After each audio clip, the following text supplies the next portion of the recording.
दोस्तों, अभी पूज्य गुरु जी ने बताया सबसे भयंकर चंद्र ग्रहण लग रहा है। पूरे देश में चारों तरफ होगी उथल पुथल। पितृपक्ष के शुरुआती दिनों में लग रहा है। चंद्र ग्रहण पूरे सैकड़ों वर्षों के बाद ऐसा होगा कि पितृपक्ष के स्टार्ट होते ही उसी दिन चंद्र ग्रहण लगेगा। दोस्तों, 2025 में पितृपक्ष कब से कब तक? पितृपक्ष की तारीख तथा शारदीय या नवरात्रि कब से शुरू है और कब समाप्त? संपूर्ण जानकारी आपको इसी वीडियो में मिलेगी। आपको कहीं जाने की आवश्यकता नहीं पड़ेगी। सबसे पहले खूबसूरत वीडियो को लाइक करें और हमारे चैनल को सब्सक्राइब करना ना भूलें। दोस्तों, हिंदू पंचांग के अनुसार भाद्रपद मास की पूर्णिमा तिथि पर पितृपक्ष आरंभ होते हैं, जो आश्विन मास की अमावस्या, जिसे सर्वपितृ अमावस्या भी कहा जाता है, और उस दिन समाप्त होते हैं। इस बार पितृपक्ष 7 सितंबर से आरंभ होकर 21 सितंबर दिन रविवार को समाप्त होंगे और शारदीय नवरात्रि 2025 में 22 सितंबर दिन सोमवार को मनाए जाएंगे। दोस्तों, बच्चे बड़े सभी को पितृपक्ष में कुछ ऐसी सावधानियां हैं जो बरतनी चाहिए। दोस्तों, मान्यता है कि मृत्यु के देवता यमराज श्राद्ध पक्ष में पितरों को मुक्त कर देते हैं ताकि वे स्वजनों के यहाँ जाकर तर्पण ग्रहण कर सके। पितरों भाद्रपद पूर्णिमा पर पितृक से धरती पर आ जाते हैं और 16 दिनों तक श्राद्ध तर्पण पिंडदान ग्रहण करके सर्व पितरों अमावस्या की रात्रि को पितृ चले जाते हैं। इसलिए यह 16 दिन पूर्ण रूप से पितरों को समर्पित होते हैं। इन 16 दिनों में पितरों की आत्मा की शांति के लिए पिंडदान, श्राद्ध, तर्पण कर्म किए जाते हैं। पितरों के लिए श्रद्धा से कुछ समर्पित करना ही श्राद्ध कहलाता है। यह 16 दिन पितरों को प्रसन्न कर पितरों की कृपा प्राप्त करने के लिए बहुत ही खास माने जाते हैं। दोस्तों, जैसा कि आप सभी जानते हैं कि पितृपक्ष के दौरान कोई भी शुभ और मांगलिक कार्य नहीं किए जाते हैं। शास्त्रों में पितृपक्ष के कई नियम बताए गए हैं। अगर उन नियमों का पालन ना किया जाए तो इससे पितृदोष लगता है। पितृदेव नाराज हो जाते हैं। पितृपक्ष के दौरान शुभ और मांगलिक कार्य करने के साथ ही कुछ ऐसी चीजें भी होती हैं जिनका सेवन पितृपक्ष के दौरान भूलकर भी नहीं करना चाहिए। पितृपक्ष पितरों को समर्पित होते हैं, इसीलिए इस दौरान भोजन का विशेष महत्व होता है। इस दौरान पितरों के लिए भोजन निकाला जाता है, ब्राह्मण भोज कराया जाता है और पंच बलि भी दी जाती है। लेकिन शास्त्रों में कुछ ऐसी चीजों के बारे में बताया गया है जिन्हें पितृपक्ष के दौरान भूलकर भी नहीं खाना चाहिए। कुछ ऐसी चीजें हैं जिनका ना तो पितृपक्ष के दौरान सेवन करना चाहिए और ना ही पितरों को या ब्राह्मणों को इन चीजों का भोग लगाना चाहिए। दोस्तों, ऐसे में हम जानते हैं कौन सी ऐसी चीजें हैं जिनका पितृपक्ष के दौरान भूलकर भी सेवन नहीं करना चाहिए। कौन सी ऐसी चीजें हैं जिनको पितृपक्ष के दौरान पितरों को या ब्राह्मणों के भोजन में भूलकर भी शामिल नहीं करना चाहिए, वरना दोष लगता है। आगे बढ़ने से पहले अभी तक आपने हमारे चैनल को सब्सक्राइब नहीं किया है तो इस चैनल को सब्सक्राइब करके बेल आइकॉन जरूर दबाइएगा। सच्चे दिल से कमेंट बॉक्स में लिखें ओम नमः शिवाय। दोस्तों, बड़े बुजुर्गों द्वारा, ब्राह्मणों द्वारा आपने अधिकतर यही सुना होगा कि पितृपक्ष के दौरान वही भोजन बनाएं, वही भोजन का पितरों को या ब्राह्मणों को भोग लगाएं जो पितरों को पसंद था। तभी ही पितरों की आत्मा को शांति मिलती है। लेकिन यहाँ पर हम कुछ ऐसी गलतियां कर देते हैं। अधिकतर घरों में अधिकतर लोगों के पूर्वजों को लहसुन प्याज पसंद होता है, तो जब वे भोजन बनाते हैं तो उसमें प्याज और लहसुन डालते हैं और पूर्वजों के पसंद के हिसाब से भोजन बनाकर ब्राह्मणों को वह भोजन करा देते हैं। या फिर जिनके पितरों को नॉनवेज पसंद होता है तो वे नॉनवेज लेकर किसी जरूरतमंद व्यक्ति को पितरों के नाम से दान कर देते हैं, जिससे उन्हें पितरों का आशीर्वाद प्राप्त हो। दोस्तों, अगर आप भी ऐसा करते हैं तो भूलकर भी ऐसी गलती आगे से ना करें। शास्त्रों के अनुसार पितृपक्ष के दौरान प्याज, लहसुन, मीट और अंडे का सेवन भूलकर भी नहीं करना चाहिए और पितरों के भोजन में भी इन चीजों का इस्तेमाल भूलकर भी नहीं करना चाहिए। शास्त्रों के अनुसार भगवान विष्णु और महालक्ष्मी जी को पितृदेव कहा गया है। पितरों का भोजन, श्राद्ध, तर्पण, पिंडदान सबसे पहले भगवान विष्णु और महालक्ष्मी जी ही स्वीकार करती है। उसके पश्चात यह पितरों को मिलता है और भगवान विष्णु और महालक्ष्मी जी के पूजन में प्याज, लहसुन, मीट, अंडे का इस्तेमाल करना वर्जित बताया गया है। अगर आप पितरों के भोजन में मीट, अंडा, प्याज, लहसुन इन चीजों का इस्तेमाल करते हैं तो भगवान विष्णु और महालक्ष्मी जी उसे स्वीकार नहीं करेंगे। और जब वे पितृदेव स्वीकार नहीं करेंगे तो हमारे पिता भी उस भोजन को स्वीकार नहीं करेंगे। इसीलिए इस बात का हमेशा ध्यान रखें। दोस्तों, श्राद्ध पक्ष के दौरान पितरों के निमित्त जो भोजन बनाएं या ब्राह्मणों को भोजन कराने के लिए भी जो भोजन बनाएं वह बिना प्याज, लहसुन और मीट, अंडे का बनाएं और ना ही पितरों के नाम का ऐसा भोजन आप किसी जरूरतमंद व्यक्ति को दान दें। श्राद्ध पक्ष के दौरान पितरों को जो भोजन बनाए वह बिना प्याज और बिना लहसुन तथा मीट, अंडे का होना चाहिए।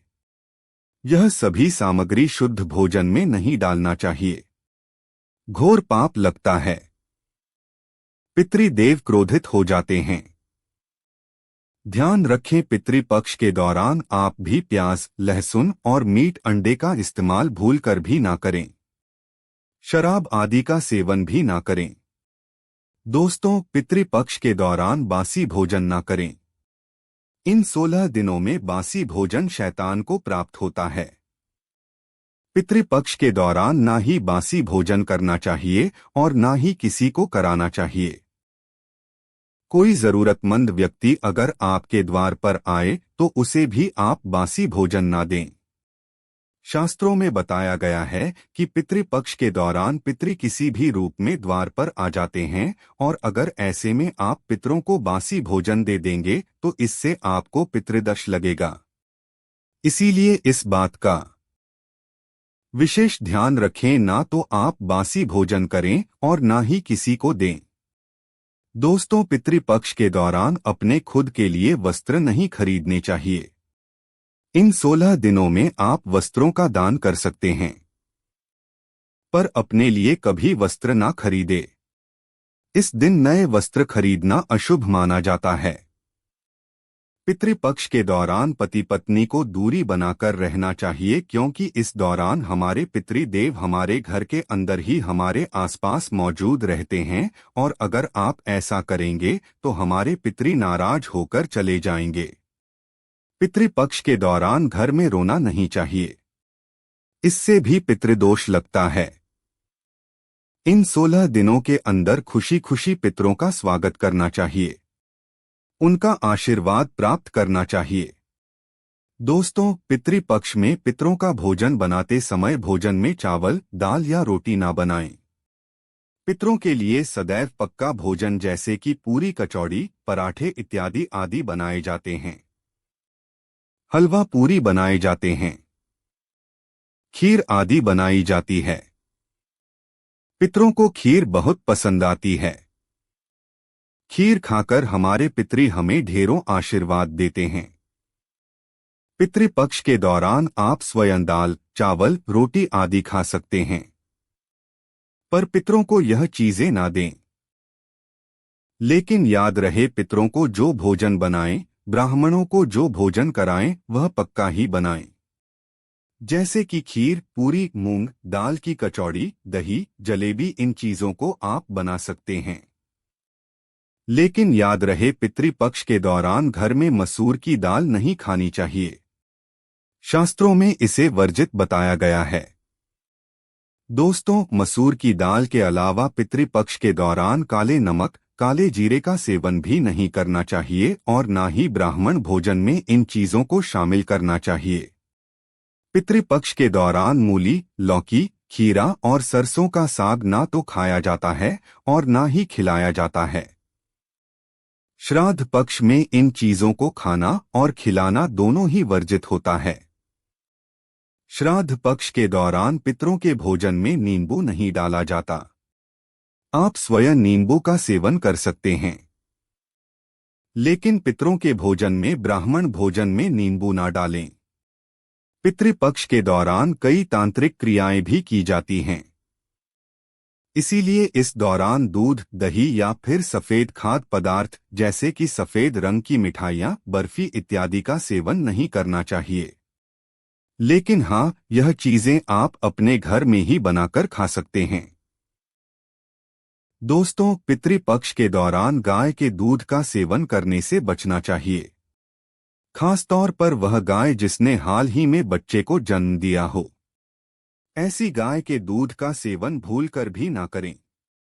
पितृपक्ष के दौरान खीर अवश्य ही बनाई जाती है और खीर का पितरों को, ब्राह्मणों को भोग लगाया जाता है। इसीलिए आप पितृपक्ष के दौरान दूध से ही खीर बनाकर उसका भोग लगाकर प्रसाद के रूप में उसे ग्रहण कर सकते हैं। लेकिन खाली दूध का सेवन ना करें, यानी सीधे दूध का सेवन ना करें। पितृपक्ष के दौरान कढ़ी बनाना और खाना भी वर्जित होता है। इस बात का विशेष ध्यान रखें, पितृपक्ष के दौरान कुल्थे की दाल का भी सेवन ना करें। दोस्तों, ध्यान रखें, पितृपक्ष के दौरान आप पितरों के लिए जो भी भोजन बनाएं, उस भोजन में आप तिल अवश्य ही डालें। पितृपक्ष में जो पितरों का भोजन बनाएं, ब्राह्मणों को जो भोजन कराएं या पंचबली लगाएं या किसी जरूरतमंद व्यक्ति को पितरों के नाम से भोजन दें, उस भोजन में थोड़े से काले तिल अवश्य ही डालें। शास्त्रों के अनुसार जिस भोजन में काले तिल होते हैं वह भोजन पितृ ग्रहण करते हैं, लेकिन जिस भोजन में काले तिल नहीं होते हैं उसे भूत पिशाच ग्रहण करते हैं। इसीलिए इस बात का विषय ध्यान रखें। दोस्तों, पितरों के भोजन में काले तिल डालकर ही आप पितरों को भोग लगाएं। काले तिल भूत पिशाचों से श्राद्ध के भोजन की रक्षा करते हैं, इसीलिए इस बात का विशेष ध्यान रखें। पितृपक्ष के दौरान गलती से भी अपने पड़ोसियों का भोजन भी कभी नहीं खाना चाहिए। पितृपक्ष के दौरान उधार लिया गया पैसा अशुभ माना जाता है, इससे उल्टा कर्ज का बोझ और बढ़ जाता है। दोस्तों, पितृपक्ष में कोई भी ऐसा कार्य ना करें जिससे हमारे पितृ नाराज हो जाएं। आप थोड़े से ही प्रयास से पितरों को प्रसन्न कर सकते हैं। दोस्तों, गरुड़ पुराण के अनुसार ऐसे कौन से व्यंजन है जो आपको पितरों के लिए बनाने चाहिए? सबसे पहला है दूध और चीनी से बनी खीर। जी हाँ, पितरों के लिए अगर आप बहुत सारे व्यंजन ना बना पाए या आपकी परिस्थिति इस अनुकूल ना हो, तो पितरों की तृप्ति के लिए आपको दूध और चीनी से बनी खीर अवश्य बनानी चाहिए, जिसमें सूखे मेवे डालकर पितरों को परोसे। इस व्यंजन से उन्हें सबसे ज्यादा आनंद मिलता है और वे प्रसन्न होकर आपके द्वार से लौटते हैं। दूसरी है कद्दू की सब्जी। गरुड़ पुराण के अनुसार कद्दू की सब्जी पितरों को बहुत अधिक प्रिय होती है। कद्दू एक सात्विक व्यंजन है जो श्राद्ध प्रसाद में अक्सर परोसा जाता है। अगर आप भी श्राद्ध का भोजन बना रहे हैं तो कद्दू की सब्जी अवश्य बनाएं और पितरों का आह्वान करते हुए उन्हें अर्पण करें। तीसरा है शुद्ध घी की रोटी। जी हाँ, शुद्ध घी से बनी रोटी अवश्य बनाएं और अपने पितरों को याद करते हुए एक रोटी कौए को और 2 छोटी रोटियां बनाकर गाय और कुत्ते को खिलाएं। इनसे पितरी जिस भी रूप में धरती पर उपस्थित होंगे वे तृप्त होकर आपको अवश्य आशीर्वाद प्रदान करेंगे। चौथी है पीली मूंग दाल और सफेद उड़द दाल। इन दोनों दालों के विषय में गरुड़ पुराण में बताया गया है, जिसमें 2 दालों से बनने वाले व्यंजन चाहे वह मीठे हुए या नमकीन अवश्य पितरों के लिए बनाने चाहिए। अगर आप उनकी श्राद्ध तिथि पर यह दालें बनाते हैं तो अधिक लाभदायक होता है। इसके अलावा आलू, गेहूं से बनी पूरी, मीठी गुड़ की रोटी, मीठे केसर वाले चावल, काले चने और बेसन से बनी चीजें भी पितरों के लिए बनाई जाएं तो पितृ प्रसन्न होकर उन्हें ग्रहण करते हैं। आइए अब जानते हैं भोजन कैसे बनाना चाहिए। जैसे हम ईश्वर का भोग बनाते समय उसे नहीं छकते या उसे झूठा नहीं करते, ठीक उसी प्रकार हमें पितरों का भोजन भी उन्हें अर्पण करने से पहले छकना नहीं चाहिए और ना ही झूठा करना चाहिए। भोजन बनाने से पहले आपको पूरी तरह से शुद्ध होना चाहिए। बिना स्नान आपको पितृ भोजन नहीं बनाना चाहिए। और जो स्त्री मासिक धर्म में हो उस वक्त भी उन्हें पितृ भोजन को नहीं बनाना चाहिए। पितृ भोजन बनाने से पहले रसोई घर को गंगाजल से, और यदि गंगाजल ना हो तो साधारण जल छिड़ककर पहले स्वच्छ कर लेना चाहिए और उसके बाद भोजन बनाने से पहले ओम पितृदेवाय नमः या ओम वासुदेवाय नमः इन मंत्रों का उच्चारण करके ही भोजन बनाना आरंभ करना चाहिए। आइए अब जानते हैं कैसा भोजन नहीं बनाना चाहिए। कई लोग मानते हैं कि उनके पितरों को मांसाहार भोजन पसंद था तो उन्हें पितृ श्राद्ध पर मांसाहारी बनाकर खिलाना चाहिए, किंतु पितृक में प्रवेश के पश्चात पितरों का भोजन सात्विक बन जाता है। इसलिए उनके श्राद्ध या भोजन में तामसिक व्यंजन का प्रयोग कदापि नहीं करना चाहिए। केवल सात्विक व्यंजन ही उनके लिए भोजन में बनाने और खिलाने चाहिए। तामसिक व्यंजन के साथ प्याज, अदरक, लहसुन का प्रयोग भी श्राद्ध भोजन में नहीं करना चाहिए। इन पदार्थों का प्रयोग भोजन में करने से पितृ भोजन ग्रहण नहीं कर पाते और वे भूखे ही पितृक लौट जाते हैं। पितृ भोजन में ज्यादा तेज मसालों का प्रयोग ना करें। जितना हो सके भोजन को मीठा और सात्विक बनाना चाहिए जिससे पितृ उन्हें आसानी से ग्रहण कर पाएं। यह एक सबसे महत्वपूर्ण बात हम आपको बताना चाहेंगे। हम भोजन तो परोस देते हैं या उनका भोग पितरों की तस्वीर पर लगा देते हैं या कोई गाय कुत्ते को भी खिला देते हैं, किंतु हम भोजन के साथ जल अर्पण करना भूल जाते हैं। सबसे जरूरी है जल अर्पण करना। पितरों को आप भोजन ना भी अर्पण करें, किंतु जल का अर्पण पितृपक्ष के पूरे मास में अवश्य करें, जिनसे पितृ प्यासे ही पितृक में ना जाएं। इस प्रकार से आप अपने पितरों को भोजन खिलाकर संतुष्ट कर सकते हैं। दोस्तों, अब जानते हैं इन 16 दिनों में पितृपक्ष के दिन कितना भी जरूरी क्यों ना हो जाए, कोई आपसे इन चीजों को उधार मांगे तो पितृपक्ष के दौरान भूलकर भी यह 4 चीजें कभी किसी को ना दें, अन्यथा आपके परिवार में कंगाली देखने को मिल सकती है। आपके पितृ आपके घर का त्याग कर सकते हैं। वह रुष्ट हो जाएंगे, लग जाएगा पितृदोष।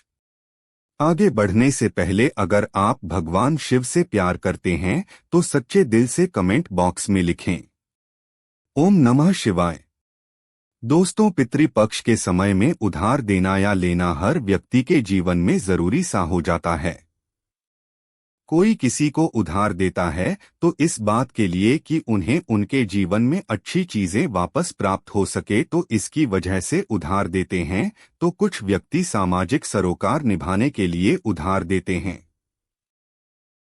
लेकिन दोस्तों, क्या आप जानते हैं, खास तौर पर पितृपक्ष के दौरान अगर आप ऐसा करते हैं तो आपके जीवन में कंगाली विद्यमान हो जाती है। इसीलिए कम से कम पितृपक्ष के दिनों में तो ऐसा ना करें। अब बात करते हैं सबसे पहली चीज की। पितृपक्ष पर सबसे पहली चीज तो यह है कि अपने पूर्वजों से जुड़ा धन या किसी भी प्रकार की कोई चीज आप किसी भी व्यक्ति को ना दें। जैसे कि हमारे बुजुर्गों द्वारा दिया गया कोई चांदी का सिक्का या रुपया, पैसा या फिर आशीर्वाद के तौर में दी गई कोई कीमती चीज या कोई धार्मिक वस्तु या किसी भी प्रकार की कोई निशानी और भगवान से जुड़ी पूजा की सामग्री आप भूलकर भी किसी को उधार या फिर दान के तौर पर कभी ना दें, क्योंकि माना जाता है कि अगर आप इस प्रकार की सामग्री दूसरे व्यक्ति को दे देते हैं तो आपके पूर्वज नाराज हो जाते हैं और बुजुर्गों द्वारा मिला आशीर्वाद खत्म हो जाता है।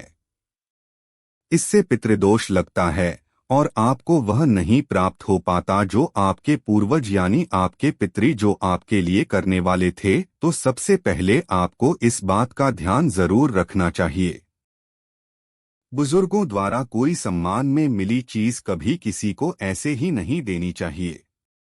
इसे हमेशा रखें संभाल कर। बुजुर्गों द्वारा सम्मान में मिली चीज सोना, चांदी, हीरा मोती से भी कीमती होती है। इसे यूं ही बर्बाद ना करें। दोस्तों, इसी तरह पितृपक्ष को धन से भी जोड़ा जाता है। पितृपक्ष के दौरान हमारे पूर्वज साक्षात धरती पर आते हैं और उनका आगमन हमारे घर में होता है और उनका आशीर्वाद सुख समृद्धि में बदल जाता है। धन वैभव की प्राप्ति होती है। तो इस बात का ध्यान आपको जरूर रखना चाहिए कि पितृपक्ष के दौरान भूलकर भी कोई व्यक्ति आपसे धन उधार मांगने के लिए आता है तो आपको उसे उधार पैसा नहीं देना चाहिए और ऐसे में आपको किसी अन्य व्यक्ति से उधार भी नहीं लेना चाहिए। ऐसी मान्यता है कि पितृपक्ष के दौरान आप जो पैसा उधार देते हैं या लेते हैं तो वह धन कभी लौटकर नहीं आता, बल्कि इस समय धन देने वाला और लेने वाला दोनों कर्ज में डूब जाते हैं। इससे पितरों का श्राप लगता है। दोस्तों, वहीं श्राद्ध पक्ष के दौरान हम अपने पूर्वजों का तर्पण करते हैं, पिंडदान करते हैं तथा गंगा स्नान आदि करते हैं। पितृपक्ष के दौरान खास तौर पर सफेद चीजें चढ़ाई जाती हैं। इस बात का ध्यान रखें। पितृपक्ष के दिन हमारे पूर्वजों को चढ़ाने के अलावा कोई व्यक्ति एकदम सुबह सुबह के समय आपसे दूध, दही, छाछ या फिर संध्या काल के समय में उधार मांगने के लिए या फिर ऐसे ही मांगने के लिए आ जाता है तो आपको भूलकर भी किसी अन्य व्यक्ति को नहीं देना चाहिए। अगर आप अपने पूर्वजों को चढ़ाने के अलावा कोई ऐसा काम करते हैं तो मान लीजिए आपके पूर्वज नाराज हो जाएंगे और साक्षात आपको अपने पितरों का क्रोध का सामना करना पड़ेगा। इसीलिए पितृपक्ष के दौरान कोई भी लेन देन ना करें। दोस्तों, पितृपक्ष में चावल के साथ काले तिल मिलाकर के दान करने से पितृदोष हमेशा के लिए समाप्त हो जाता है। हमारे पूर्वज प्रसन्न हो जाते हैं। गाय को रोटी में गुड़ मिलाकर और थोड़े से काले तिल मिलाकर खिलाने से पितृदोष हमेशा के लिए समाप्त हो जाता है। तांबे के लोटे में जल में थोड़ा सा गंगाजल मिलाकर और थोड़े से तिल मिलाकर पीपल की झाड़ में चढ़ाने से हमेशा के लिए पितृदोष समाप्त हो जाता है। दोस्तों, अगर आप किसी व्यक्ति को गिफ्ट देना चाहते हैं या फिर गिफ्ट के तौर पर कोई चीज है देना चाहते हैं तो खासतौर पर पितृपक्ष के दौरान भूलकर भी आपको किसी को भी अपनी पहनने वाली घड़ी या फिर आपको बाजार से नई घड़ी खरीदकर आपको नहीं देना चाहिए, क्योंकि हर व्यक्ति के साथ उसका समय अच्छा या बुरा चलता रहता है। आपको घड़ी किसी से लेनी भी नहीं चाहिए।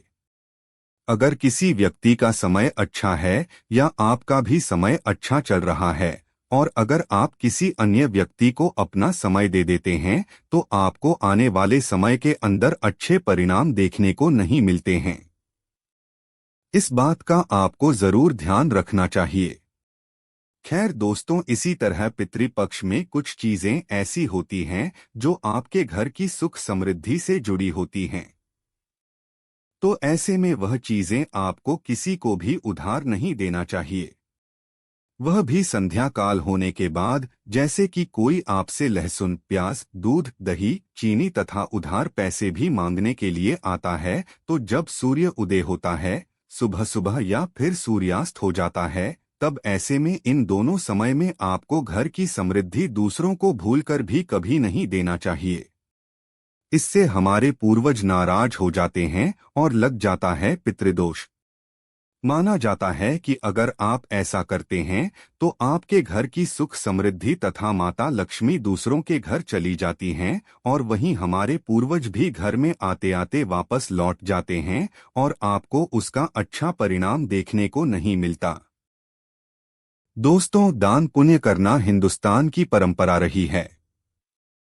हर व्यक्ति दान पुण्य करके पितृपक्ष का लाभ उठाता है तथा उनका आशीर्वाद प्राप्त करता है। लेकिन खास तौर पर पितृपक्ष के दौरान आपको दो प्रकार के वस्त्र ना तो खरीद कर लाने चाहिए और ना ही किसी व्यक्ति को देना चाहिए। इसके अंदर पहली चीज तो है काले और सफेद कपड़े। पितृपक्ष में सफेद कपड़ा दान करने से हमारे पूर्वज प्रसन्न होते हैं और पितृदोष में कमी आ जाती है। माना जाता है कि अगर आप पितृपक्ष में काला कपड़ा दान करते हैं तो आपको पितरों का श्राप लगता है और यह आपके जीवन को प्रभावित करता है। ऐसे में जीवन में दुख आ जाते हैं, तो इसी वजह से इसका ध्यान रखना चाहिए। विशेष तौर पर काले कपड़े आप किसी को भी दान के तौर पर कभी मत देना। इस दिन थोड़े बहुत फटे कपड़े भी दान नहीं देना चाहिए। ऐसी मान्यता है कि अगर आप ऐसा करते हैं तो सामने वाले व्यक्ति के जीवन में कंगाली आ जाती है और देने वाले व्यक्ति के जीवन में राहु दोष लग जाता है और साथ ही साथ हमारे पितृ हमसे क्रोधित होने लगते हैं। तो इस बात का आपको जरूर ध्यान रखना चाहिए। पितृपक्ष के दौरान अपने लिए नहीं दूसरों को देने के लिए वस्त्र खरीदने चाहिए और दान करने चाहिए, लेकिन काला कपड़ा दान ना करें। सफेद कपड़ा दान करना बहुत ही शुभ और मंगलकारी माना जाता है। दोस्तों, महिलाओं की आदत होती है कि जब रसोई के अंदर किसी प्रकार का सामान कम या ज्यादा होता है तो अपने आस पड़ोस में मांगने के लिए आ जाते हैं, जैसे कि तेल, घी या फिर अपने घर की हल्दी। यह तीनों चीजें सौभाग्य का प्रतीक मानी जाती हैं। खासतौर पर पितृपक्ष के दौरान जिस घर में यह चीजें होती हैं तो वहां पर सुख समृद्धि बनी रहती है। तो पितृपक्ष के दौरान अपने घर से भूलकर भी इस प्रकार की कोई भी चीजें आपको उधार ना तो देना चाहिए और ना ही किसी से लेना चाहिए।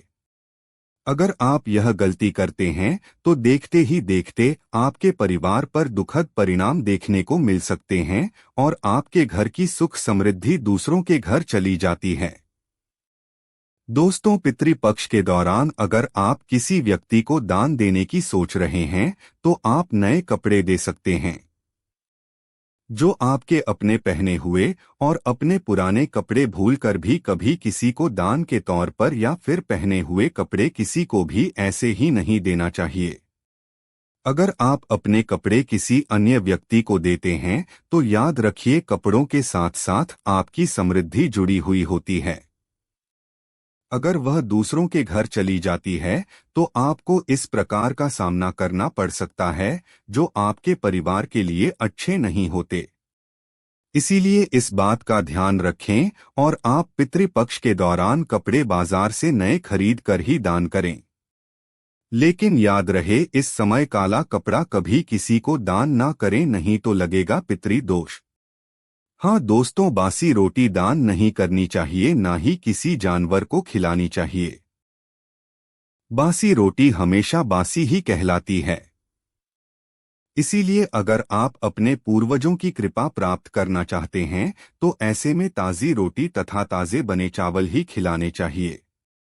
इससे हमारे पूर्वज प्रसन्न होते हैं। लेकिन याद रहे, रोटी में थोड़े काले तिल अवश्य ही मिला लें।